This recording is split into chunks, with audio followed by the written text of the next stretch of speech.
सहनाववतु सहनौ भुनक्तु सह वीर्यं करवावहै तेजस्विनावधीतमस्तु मा विद्विषावहै। ओम शांति शांति शांति।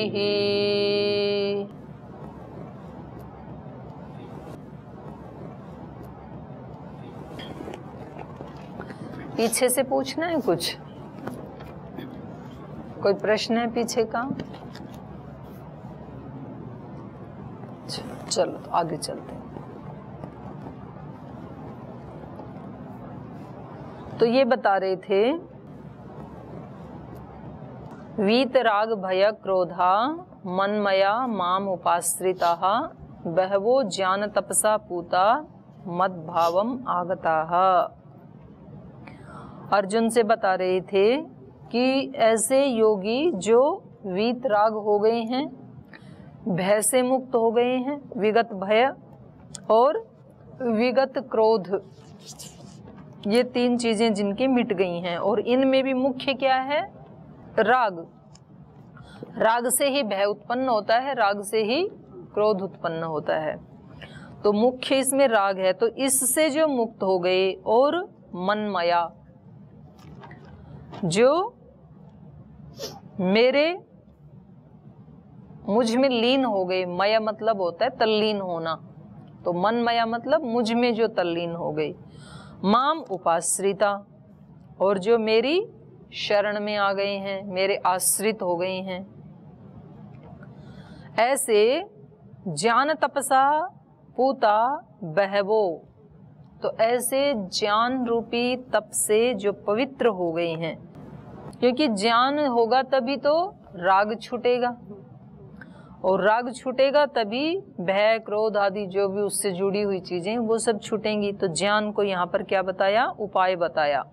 ज्ञान तपसा पूता बहवो मद्भावम आगता। ऐसे बहुत योगी हो गए अभी तक जो कि मद्भावम आगता, जो मेरे स्वरूप को प्राप्त हो गई, मेरे भाव को, माने ब्रह्म भाव को। आगता मतलब प्राप्त हो गई, जो ब्रह्म भाव को प्राप्त हो गए। ऐसे बहुत योगी हो चुके हैं। क्योंकि कई बार साधक जब योगाभ्यास करना शुरू करता है तो उसके मन में एक प्रश्न आता है, क्या ये संभव भी है जो मैं कर रहा हूं, और क्या पहले भी किसी ने ऐसा किया है? तो इसलिए ये बता रहे हैं कि आपसे पहले तो बहुत जा चुके इस पथ से। कभी कोई तंग रास्ता होता है, कहीं कोई कठिन रास्ता होता है, तो कभी कभी व्यक्ति के पैर रुक जाते हैं वहां पे। उसको लगता है कि जिधर मैं कदम बढ़ा रहा हूं इस जंगल में, इधर से कोई गया भी है कि नहीं गया है, कहीं मैं उलझ तो नहीं जाऊंगा इस जंगल में।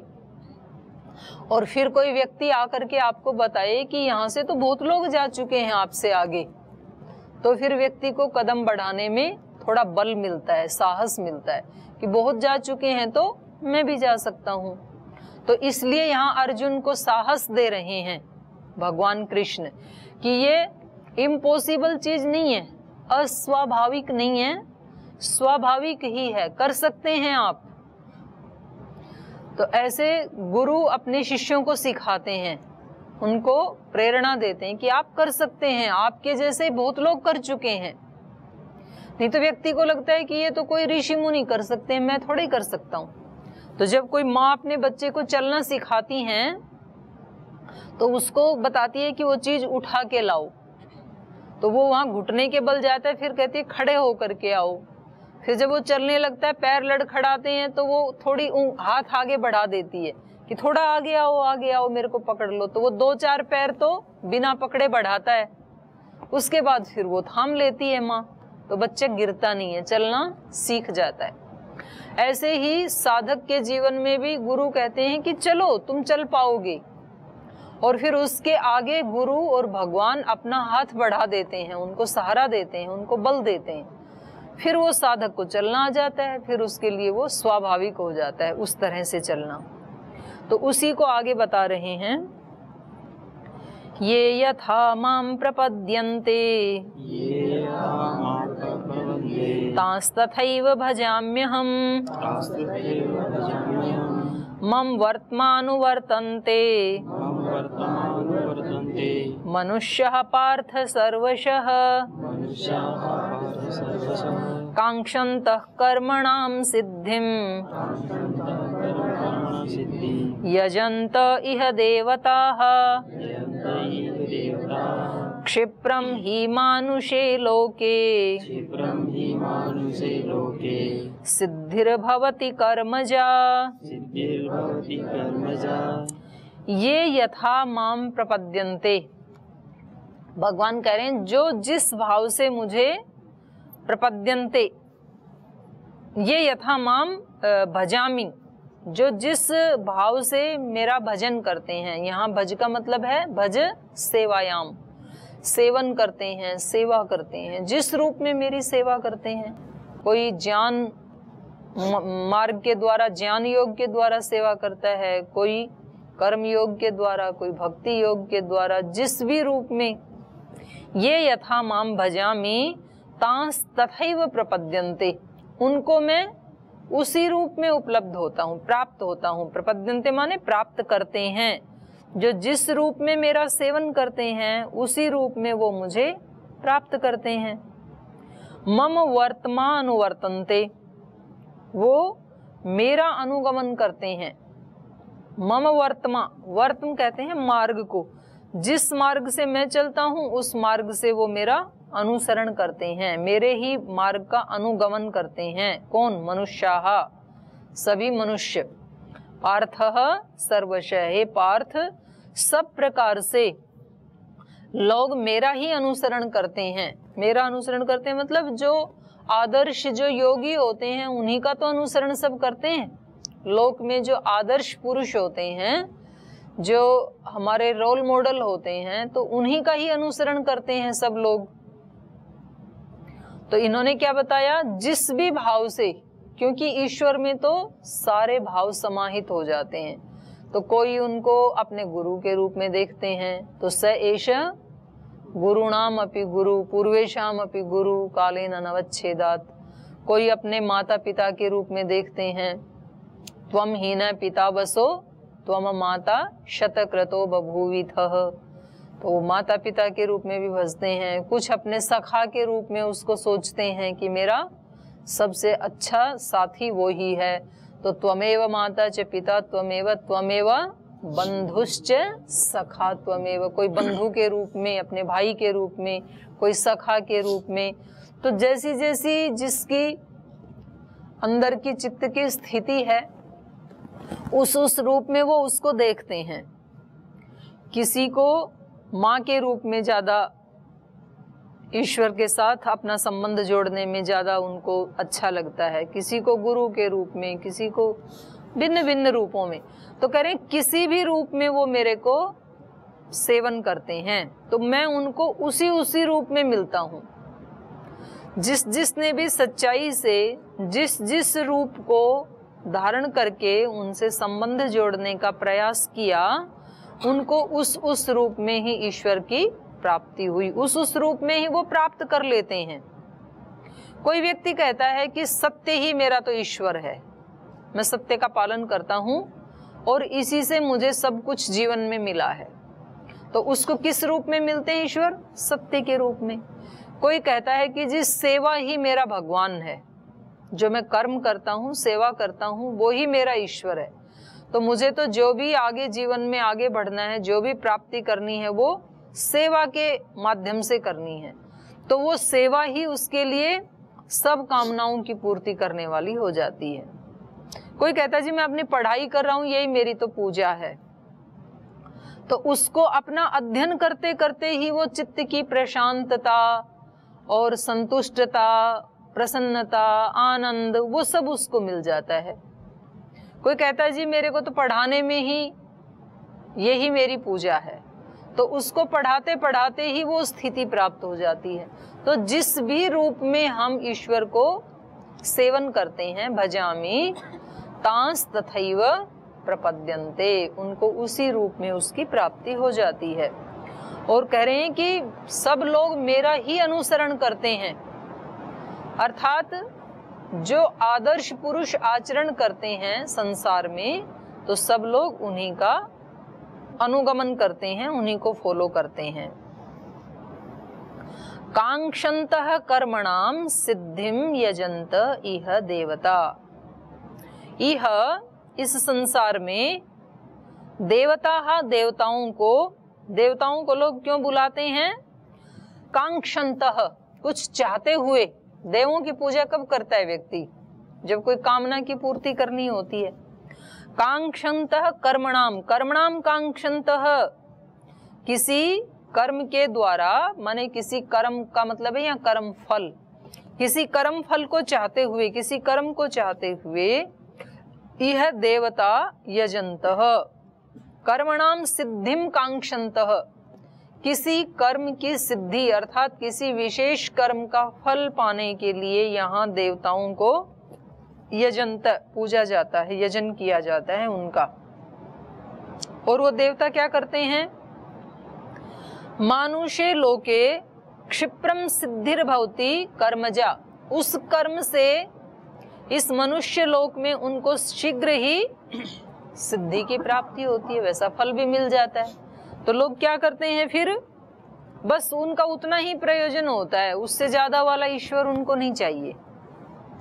उनको इस लोक की कोई कामना है, उस कामना को पूरा करने के लिए किसी देवता से वो सहारा मांगते हैं, उसकी पूजा करते हैं, स्तुति प्रार्थना उपासना करते हैं, वो उसको मिल जाती है तो फिर वो संतुष्ट हो जाता है, उसके आगे वो फिर कुछ चाहता ही नहीं है, तो उसकी साधना वहीं रुक जाती है। तो ये किसकी पहचान है? अज्ञान की पहचान है ये। क्योंकि जब हम भगवान के पास जाते हैं या किसी देवता के पास जाते हैं तो उससे क्या मांगना चाहिए? ज्यादा से ज्यादा मांगना चाहिए ना। और ज्यादा से ज्यादा क्या हो सकता है?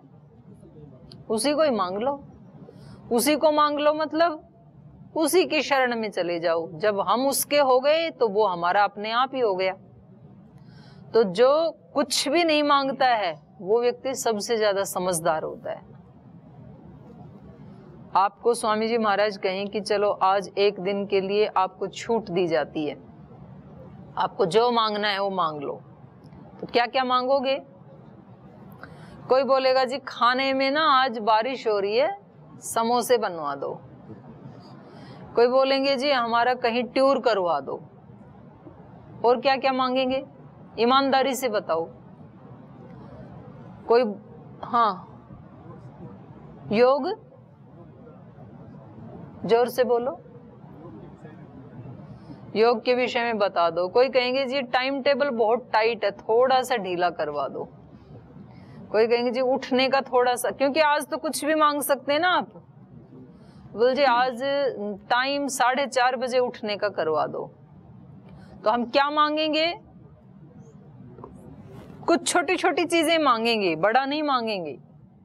जब ये कहा कि आज आप कुछ भी मांग सकते हैं तो यही तो मांगेंगे। और मांगेंगे कि हमारे ब्लॉक में ये सुविधा हो जाए, हमारे प्रसादम में ये सुविधा हो जाए।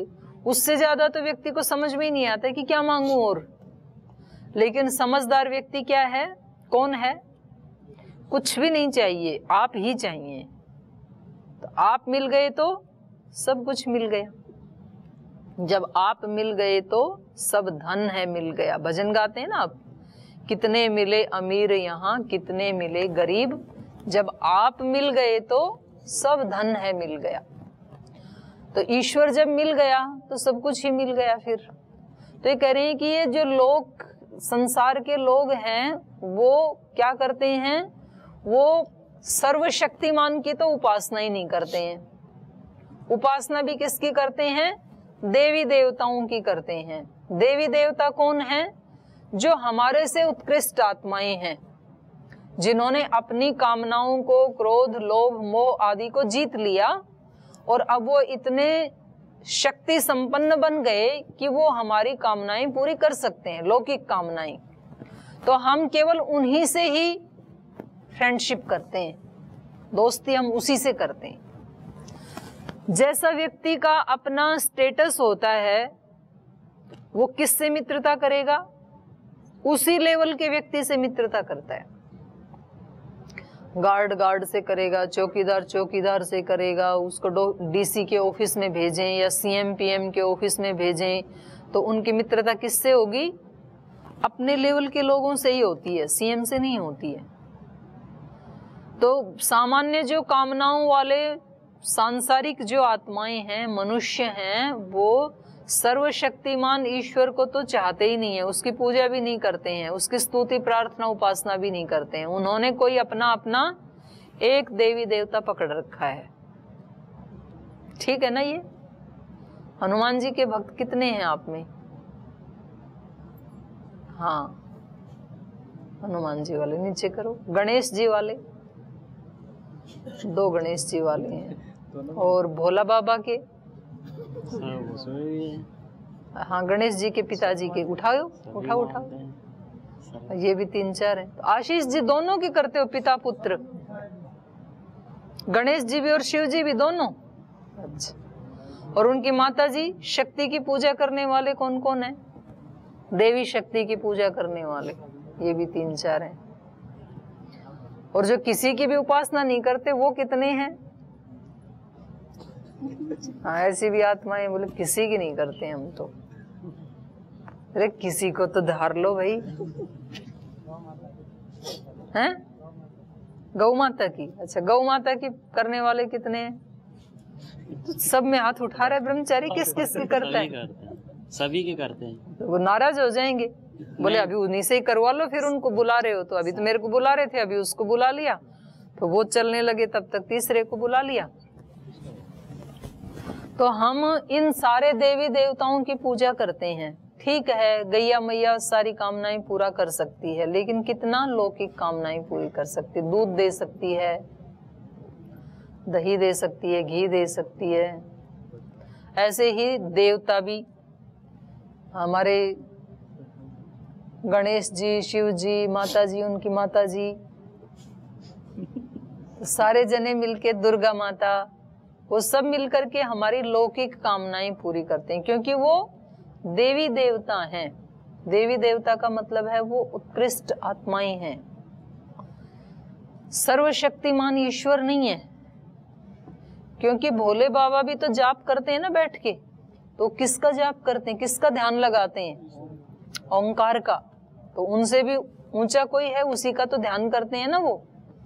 तो वो हमारी बहुत सारी कामनाएं पूरी कर सकते हैं, लेकिन वो भी किसी की उपासना कर रहे हैं, वो भी किसी का ध्यान लगा रहे हैं। राम जी भी किसी का ध्यान लगा रहे हैं, कृष्ण जी भी लगा रहे हैं।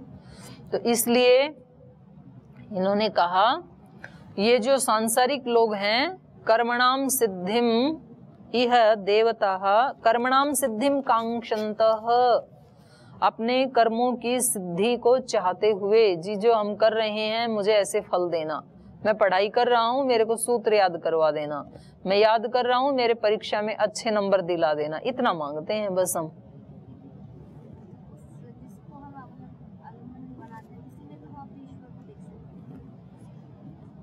नहीं देख तो सकते हो पर हो तो नहीं सकता ना ईश्वर।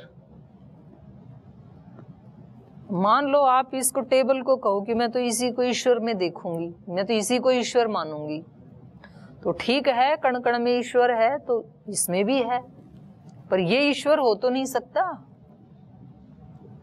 उसके स्वरूप को न जानने से, ईश्वर के ठीक स्वरूप को न जानने से ही तो सारे बहुत सारे झंझट हैं। जितनी समस्याएं आध्यात्मिक जगत में हैं उतनी भौतिक में नहीं है, और जितने भ्रम भ्रांतियां उलझन आध्यात्मिक जगत में है उतनी सांसारिक में नहीं है। कोई उलझन नहीं है, कोई अपने ऑफिस में जा रहा है अपने काम पे, कोई अपनी दुकान पे जा रहा है, कोई स्कूल में जा रहा है, कोई खेत में जा रहा है, कोई एडवोकेट है तो कोर्ट में जा रहा है, सब अपना अपना काम कर रहे हैं, कोई उलझन नहीं है। शाम तक 6 बजे उलझन पैदा हो जाती है, तब पता लगता है कि मंदिर में जाऊं कि मस्जिद में जाऊं कि गुरुद्वारे में जाऊं कि उस गुरुजी के पास जाऊं कि उस देवता की पूजा करूं, किसकी करूं। जो सबसे ज्यादा प्रॉफिट दे उसकी करूं, ऐसे लगता है व्यक्ति को। तो वहां ज्यादा उलझन है, क्योंकि हमने ठीक ठीक स्वरूप को भी नहीं जाना और हमें क्या चाहिए उसको भी हमने ठीक से नहीं पहचाना। हमें नहीं पता हमें क्या चाहिए, पर हमें कुछ ये है कि कुछ और चाहिए। तो वो कुछ और क्या चाहिए, तो फिर हम छोटी छोटी चीजें कि शायद इसके मिलने से ही खुशी मिल जाएगी, तो फिर छोटी छोटी चीजें ध्यान में आती हैं, वो मांग लेते हैं। तो उसको चाहते हुए वो क्या करते हैं, उन देवताओं को यजंत, उनकी आराधना करते हैं, उपासना करते हैं, और उनका फल भी मिलता है, वो जल्दी दे देते हैं। क्षिप्रम ही मानुषे लोके सिद्धिर भवति, उन कर्मों से, जैसे यज्ञ याग भी करते हैं ना, तो वर्षेष्टि यज्ञ किया, वर्षा हो गई। पुत्रेष्टि यज्ञ किया, पुत्र उत्पत्ति हो गई। अगर ठीक विधि विधान से करें तो ठीक विधि विधान करना तो अपेक्षित है ही सब जगह ही। तो यदि ठीक ठीक विधि विधान से देवी देवताओं की पूजा की जाए तो उससे उस फल की प्राप्ति हो जाती है। योग दर्शन भी उसकी पुष्टि करता है। स्वाध्यायात इष्ट देवता संप्रयोग, स्वाध्याय करने से, जिसका स्वाध्याय करते हैं उस देवता के साथ हमारा संपर्क हो जाता है। संपर्क हो गया तो कभी भी उससे कोई सहायता मांग सकते हैं। धनवान व्यक्ति से यदि हमारा संपर्क है तो कभी मुसीबत काल में धन उधारा दे ही देगा ना, और कभी तो बिना वापस लेने के दान में ही दे सकता है। वो धनवान है तो हमारी जिसके साथ मित्रता हो गई, जैसे संगठन में सेवा करते हैं भाई बहन, तो किसी धनवान व्यक्ति के साथ उनका संपर्क होता है तो समय समय पे उन पे दान ले लेते हैं उनसे। तो ये तो इनकी जल्दी ही पूर्ति भी कर देते हैं। क्षिप्रम ही मानुषे लोके सिद्धिर भवति कर्मजा, इसलिए लोग क्या चाहते हैं, ठीक है हम ये कर्म करेंगे इससे हमें ये फल मिल जाएगा, उससे आगे वो सोचते ही नहीं है। और क्या करते हैं, चातुर्वर्ण्यम मया सृष्टम गुणकर्म विभागशः तस्य कर्तारमपि मां विद्धि अकर्तारम् अव्ययम् न मां कर्माणि लिम्पन्ति न मे कर्म फले स्पृहा इति मां योऽभिजानाति कर्मभिर्न सबध्यते। चातुर्वर्ण्यम मया सृष्टम, कह रहे हैं अर्जुन ये चारों वर्णों को मैंने ही सृजन किया है। चार वर्ण कौन से हैं, ब्राह्मण क्षत्रिय वैश्य शूद्र, पदभ्याम शूद्रो अजायत, ऐसे वेद का भी मंत्र है। तो इन चारों वर्णों की रचना मैंने ही की है, मेरे ही संतानें हैं ये चारों वर्ण। कैसे की मैंने, गुण कर्म विभागशः। ऐसे नहीं कहा कि ये ब्राह्मण जाति का है ये शरीर, ये क्षत्रिय जाति का, ऐसे नहीं किया। कैसे किया, गुण कर्म विभागशः, जैसा जिसका गुण और कर्म है उसको उस वर्ण आश्रम में मैंने ही ये विभाजन किया है। कि जिनका पढ़ने पढ़ाने का, ज्ञान की वृद्धि करने का, ज्ञान ही बांटने का स्वभाव है, उनमें वो गुण भी है और वो वैसा कर्म भी करते हैं, तो वो सब क्या हैं, ब्राह्मण हैं। जैसे आप सब पढ़ रहे हैं और पढ़ने के साथ साथ आप पढ़ाना भी चाहें, इसमें आपकी रुचि है, तो सब लोग क्या हो गए, ब्राह्मण हो गए। और जिनके गुण और कर्म पुरुषार्थ करने के हैं, युद्ध आदि करने के हैं, पराक्रम शौर्य वाले कर्म करने के, जिसमें गुण भी है और वैसे कर्म भी करते हैं, वो सब क्या हैं, क्षत्रिय हैं। चाहे वो जन्म से किसी भी कुल में पैदा हो, जन्म से कुल नहीं मानते हैं भगवान। ये कह रहे हैं गुण कर्म विभागश, गुण और कर्मों के विभाग से मैंने ये चतुर्वर्णाश्रम व्यवस्था लोक में उत्पन्न की है, सृजन की है, ताकि अपने अपने स्वभाव के अनुसार लोग अपना अपना कार्य करें। जैसे जिसके गुण कर्म स्वभाव हैं वैसा वैसा ही वो कर्म करें तो उनको जल्दी सिद्धि मिलेगी ना, तो इसलिए मैंने बनाया था। तो ये हो गया उल्टा। अभी मान लो कोई ब्राह्मण कुल में भी पैदा होकर के ऐसे बहुत सारे भाई हैं जो मिलिट्री में जाते हैं, ऊंचे पदों के ऊपर हैं। जन्म ब्राह्मण कुल में हुआ लेकिन कार्य कौन सा कर रहे हैं? क्षत्रिय वाला कर रहे हैं। ऐसे बहुत सारे क्षत्रिय मिलेंगे जो क्षत्रिय कुल में तो पैदा हुए लेकिन कार्य अध्ययन अध्यापन का, ज्ञान प्राप्ति का कर रहे हैं, तो ब्राह्मण ही है। तो इसलिए कहा चातुर्वर्णम मया सृष्टम, ये चार वर्ण आश्रम की व्यवस्था मैंने ही बताई थी, लेकिन गुण कर्म विभागश, गुण और कर्म के विभाग के आधार पर बताई थी। तस्य कर्तारम अपि माम विद्धि, तो ये वर्ण व्यवस्था का कर्ता भी तू मुझे ही जान। कार्यों का विभाजन कौन करेगा? जो बड़ा है वो ही करेगा। घर में बड़ा है तो वो घर के परिवार के लोगों के कार्य का विभाजन करता है। समाज में या देश में जो बड़ा है वो देश के लोगों का, समाज के लोगों के कार्य का विभाजन करता है। जैसे मान लो मेरे पास क्लास में यदि आप 20 भाई बहन पढ़ते हैं और फिर स्वामी जी कहें कि ये 4 काम है हमारे पास, एक संगठन का कार्य है, एक पढ़ने पढ़ाने का कार्य है, एक स्वदेशी का कार्य है, एक योगग्राम का कार्य है। तो एक तो मैं आपको जानती हूं तो उसके आधार पे मैं बताऊंगी कि ये भाई पढ़ने पढ़ाने का अच्छा कर सकते हैं, ये मैनेजमेंट का अच्छा कर सकते हैं, ये संवाद का अच्छा कर सकते हैं, ये संगठन का अच्छा, तो मुझे पता लगेगा ना गुण और कर्म, जैसा मैंने देखा 1-2 साल आपको। और फिर आपसे पूछेंगे कि आपकी रुचि किस में है, तो ये कार्य का विभाजन कौन करेगा? जो बड़ा होगा। परिवार में भी ऐसे ही करते हैं, माता पिता विभाजन करते हैं, जिसकी जैसी रुचि है, जिसका जैसा गुण कर्म स्वभाव है, जैसी रुचि है, उसको उस कार्य में ही जाने के लिए बताते हैं।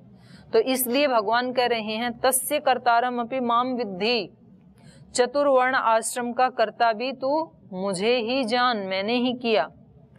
अकर्तारम अव्ययम, और ये सब करके भी मैं क्या हूं? अकर्ता। सारे कार्य करके भी आत्मा क्या है? अकर्ता है, कुछ भी नहीं करता है, पहले आ चुका है। गुणा गुणेषु वर्तन्ते, गुण गुणों में बरत रहे हैं। और मैं कैसा हूं? अव्ययम, नष्ट न होने वाला, अविनाशी। अविनाशी अकर्ता होते हुए भी इन सब गुण कर्म स्वभाव के अनुसार चतुर्वर्ण आश्रम का कर्ता तू मुझे ही जान, मैं ही कर रहा हूं। और ये सब करते हुए भी मुझे फिर कर्म फल भी मिलना चाहिए यदि मैं कर रहा हूं तो कह रहे हैं न माम कर्माणि लिम्पन्ति, कर्म मुझे लिप्त नहीं होते हैं। क्यों नहीं होते हैं? न में कर्म फले स्पृहा, क्योंकि कर्म करके भी कर्म फल में मेरी स्पृहा ही नहीं है, आसक्ति नहीं है। कर्म करता हूं लेकिन कर्म फल में मेरी आसक्ति नहीं है, तो इसलिए मुझे कर्म नहीं लिप्त करेंगे, मुझसे नहीं चिपटेंगे, मेरे लिए बंधन नहीं बनेंगे। इति माम यो अभिजानाति, इस प्रकार से जो मुझे जानता है, स कर्म भी न बध्यते, तो वो कभी भी कर्मों से बंधता नहीं है। वो क्या करता है? भी जैसे हमारे गुरुजी कर रहे हैं वैसे हम भी कर रहे हैं, जैसे हमारे आदर्श योगी कर्म करते हैं वैसे हम भी कर रहे हैं, जैसे ईश्वर कर्म कर रहा है ऐसे हम भी कर रहे हैं। ईश्वर तो सारी सृष्टि को रच रहा है ना। तो यदि कर्म बंधन का कारण बने तो सबसे पहले और सबसे लंबे समय तक बंधन में कौन रहना चाहिए? ईश्वर रहना चाहिए। ईश्वर तो सबसे ज्यादा कर्म कर रहे हैं सारी सृष्टि में। जो ये अभी बारिश हो रही है तो किसकी शक्ति से हो रही? कोई मनुष्य तो कर नहीं रहा, कोई दैवी शक्ति कर रही है ना। सूर्य चंद्र बनाना, उनको नियम से चलाना, ऋतुओं का परिवर्तन होना, सूर्य उदय होना, सूर्य अस्त होना, ये सब कोई तो कर रहा है ना, सारा मैनेजमेंट। तो वो कौन है? वो ईश्वर है। कोई मनुष्य तो नहीं कर सकता इतने बड़े काम। तो यदि कर्म बंधन के कारण बने तो सबसे पहले ईश्वर ही बंधन में आए, लेकिन ईश्वर क्या है? बंधन मुक्त है। और इतना सारा करके भी क्या है? अकर्ता है, अव्यय है। तो ऐसे ही हमारी आत्मा भी क्या है? ये सब कर्म करते हुए भी अकर्ता है और अविनाशी है। तो ऐसा जो मुझे जानता है तो वो वैसे ही कर्म करता है और वो फिर कर्म के बंधन से लिप्त नहीं होता है। तो शेष विषय कल पढ़ेंगे हम। यहीं पाठ को विराम देते हैं। ओम शांति शांति शांति। श्री गुरुभ्यो नमः।